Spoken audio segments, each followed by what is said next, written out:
Nicole Nagy Pegorini, 22 anos, psicóloga, trabalhou na linha de pesquisa O Olhar dos Estudos Feministas sobre Cuidado e Interdependência na Deficiência Intelectual. Olá, Nicole, tudo bem? Oi, Rodrigo, tudo bem? Então nos conta um pouquinho desse teu objeto de pesquisa da interdependência na deficiência intelectual. Bom, então a ideia desse TCC surgiu a partir da minha participação no objeto de aprendizagem Incluir, que é um projeto de pesquisa da UX, desenvolvido pela Prof. Cláudia e pela Prof. Carla, que já trabalham há anos com deficiência e surdez. E elas elaboraram esse objeto, também tem um site do objeto, voltado mais para os professores, né? Como trabalhar a inclusão voltada mais para os professores.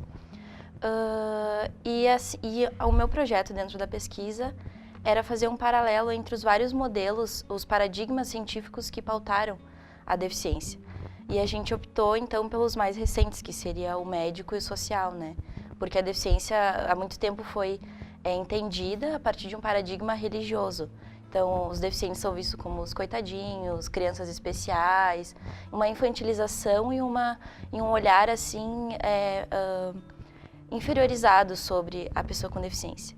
Então, depois da Segunda Guerra Mundial, começou o modelo médico sobre a deficiência, em que eles começaram a buscar alternativas de reinserir o deficiente na sociedade.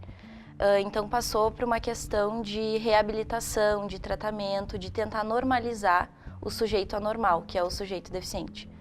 Então, nos anos 70, né, surge o modelo social da deficiência, junto com todo o movimento da época, de contracultura, de trazer à tona todas essas questões, né, do Ocidente. E começou o movimento das pessoas com deficiência para a inclusão. Então, não existe normal e anormal. Todos somos diferentes e todos têm que ser incluídos na sociedade, né?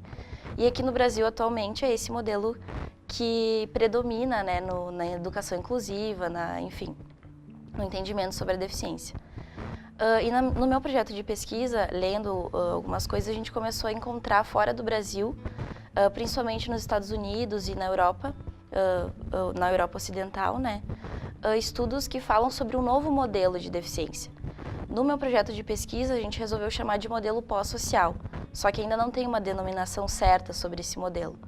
Mas, basicamente, ele linka a questão dos estudos feministas, a questão do corpo da pessoa com deficiência e traz à tona essas questões do dia a dia das pessoas com deficiência, principalmente aquelas pessoas que têm deficiências severas, que não conseguem ser incluídas na sociedade. Por exemplo, tu consegue incluir um cadeirante, tu consegue incluir um cego, um surdo, mas tu não consegue incluir uma pessoa com deficiência intelectual severa, por exemplo, uma pessoa com uma paralisia severa, enfim. E essas autoras feministas começaram a falar sobre isso. Por quê? Porque essas pessoas com deficiência severa, elas precisam de um cuidado diário. E quem normalmente cuida dessas pessoas são mulheres do núcleo familiar. E não é visto como um trabalho, como algo que é remunerado, reconhecido pelo governo, que te dá, por exemplo, um salário por isso. A mulher simplesmente é obrigada a ajudar essa pessoa e cuidar dessa pessoa e se torna, então, um trabalho voltado mais para a ala feminina. Aqui no Brasil é muito comum a gente ver que as mulheres são as grandes cuidadoras, né? Quando tem um doente na família, quem cuida é a mulher. Pode ser a mãe, a irmã, a prima, mas nunca são os homens, né? Claro, nunca é muito forte, assim, mas geralmente são as mulheres, né? É um papel atribuído normalmente às mulheres. Então, acabou sendo linkado muito por isso com os estudos feministas e também porque os estudos feministas, a princípio, estudos feministas e deficiência não tem nada a ver. Mas o movimento de mulheres contra a opressão sobre o corpo é semelhante ao dos deficientes contra a opressão sobre o corpo, porque ambos têm um corpo oprimido na sociedade. Então, eu me apaixonei por esse tema e acabei fazendo meu TCC sobre isso, né, que culminou nesse título texto, que é O Olhar dos Estudos Feministas sobre o Cuidado e Interdependência na Deficiência Intelectual. Tu acha que se deve muito desse cuidado das mulheres por resquícios machistas, patriarcais, de alguma forma? Sim, com certeza. Os estudos feministas, eles têm uma crítica já, né, a essa sociedade padrão, no caso. Então, é um discurso de crítica e reflexão ao paradigma tradicional, ao paradigma masculino, ao paradigma de independência, de individualidade, que a nossa sociedade capitalista nos impõe de certa forma. E os estudos feministas, eles tentam trazer uma discussão para uma sociedade mais cooperativa, uma sociedade ecológica, uma sociedade de cuidado, de interdependência. Porque é assim que as coisas funcionam.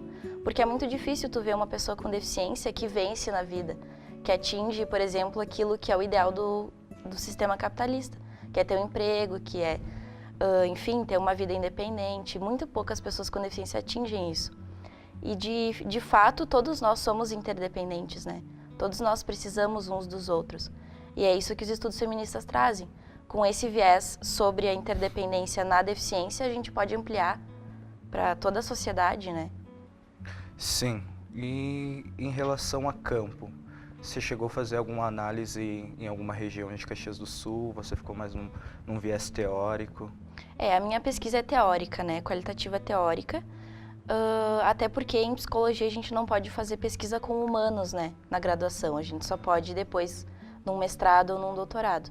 Então, mas eu utilizei muito do conhecimento das minhas orientadoras da pesquisa, né? Elas já têm trabalhos de campo, a gente já entrou em contato com professores, com mães, com pessoas com deficiência, né? Então, esse contato de campo eu já tive, mas eu não usei formalmente no meu trabalho, né? Essa questão de representatividade, né? É muito importante a mulher estar escrevendo sobre a mulher, o negro estar escrevendo sobre o negro. De alguma forma, tu acha que existe um respiro, uma saída para também o deficiente escrever sobre o deficiente? Esse é um ponto muito importante, as feministas falam muito, né? Muitas autoras que eu utilizei no meu TCC são mulheres com deficiência. A grande questão é que as pessoas com deficiência intelectual severa, elas não têm essa mesma linguagem que a gente utiliza. Então, é toda uma outra forma de comunicação. Mas existem pessoas intermediárias que podem fazer esse link, né? Então, o que a pessoa com deficiência quer passar e o que a gente pode publicar ou comunicar com o que ela quis dizer, né? Na verdade, é um passo de bebezinho, assim, porque tem muito ainda a se fazer. Porque as pessoas com deficiência intelectual não são, de fato, incluídas, né? Se a gente for olhar, ainda existe muita coisa para ser feita, né? E são pessoas que não têm voz, normalmente são infantilizadas, são pessoas que elas falam alguma coisa e ninguém dá bola, ou não valoriza, são pessoas marginalizadas, né? Que um discurso marginalizado, um discurso sem valor. Mas tu acredita que ainda pode haver uma ascensão dentro disso tudo? Porque há 10 anos atrás a gente não via uma criança deficiente incluída dentro de uma escola pública ou uma escola particular. Hoje já se vê com bem mais frequência, com uma maior aceitação. Tu acredita que dentro de uma ascensão daqui 10, 15, 20 anos a gente possa ter essas produções também? Com certeza, acredito que sim. Se tu for parar para ver, a própria mulher, há alguns anos atrás, não tinha inserção na sociedade. Então, as pessoas com deficiência estão se inserindo, sim. Acho que daqui a alguns anos, com certeza, isso vai estar bem mais ampliado. Só que é uma luta, né? As pessoas que trabalham com isso precisam estar sempre divulgando e falando e expandindo essa ideia, porque ainda existe muito preconceito. Mas, com certeza, a educação inclusiva já está bem mais ampliada e muitas pessoas têm acesso, né? Algumas coisas faltam, né? Talvez um pouco mais de especialização por parte dos profissionais, uma educação mais especializada, né, nesse sentido. Mas aos pouquinhos a gente vai conseguindo alguma coisa, né? Vai galgando. Isso aí. Pontos de desenvolvimento, quais foram os teóricos que tu usou para fazer esse link tão bacana do feminismo com a deficiência? Então, eu usei, assim, o Thomas Kuhn para começar a falar da questão dos paradigmas, né, das revoluções paradigmáticas. Usei muito Bourdieu para falar sobre a questão de campo, de violência simbólica, né, nessa questão, porque os estudos feministas utilizam muito Bourdieu também, né, para compreender o mundo. Utilizei Foucault nessa crítica à questão da medicina, da normalização, da tentativa de padronizar todo mundo, né, corpos dóceis, enfim. E usei principalmente autoras feministas estrangeiras que linkavam, né, feminismo e deficiência. Tem a Eva Kitei, que é muito famosa nesse ramo, Shakespeare também, a Garland Thompson, enfim, uma série de autores que já estão bem conhecidos assim, mas ainda não tão conhecidos como Foucault, Bourdieu, enfim, né? E pontos de conclusão? Conseguiu amarrar o trabalho? Ou está aberto ainda para bastante pesquisa? É um tema aberto, não é um tema encerrado. E é justamente a proposta também dessa linha teórica é nunca encerrar nada, né?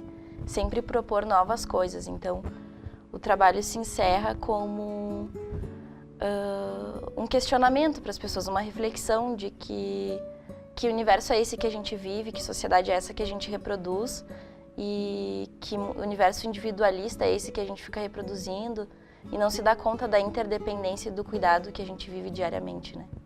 Uma luta para uma sociedade mais orgânica? Exatamente, exatamente. Nicole, tem alguma citação, algum autor que tu gostaria de deixar uma frase ou algo teu também que marcou esse teu período de desenvolvimento do trabalho? Tem uma autora, a Wendell, Janice Wendell. Ela fala, é uma das autoras feministas e ela fala o que é uma pessoa sem racionalidade numa sociedade da razão. Ela é vista como sujeito de valor ou não? E acho que é isso, né? Acho que a gente preza muito essa visão da razão como se fosse um Deus. Na verdade, a vida é muito mais que isso, né? Muito mais que razão. Então, é isso. Nicole, queria te agradecer. Obrigado por ter aceito o convite do Diálogos. Imagina, eu que agradeço o convite de vocês. Quem sabe até a próxima com a tua tese de mestrado, né? Tomara. Obrigada. Obrigado eu. O Diálogos fica até aqui. Até a próxima.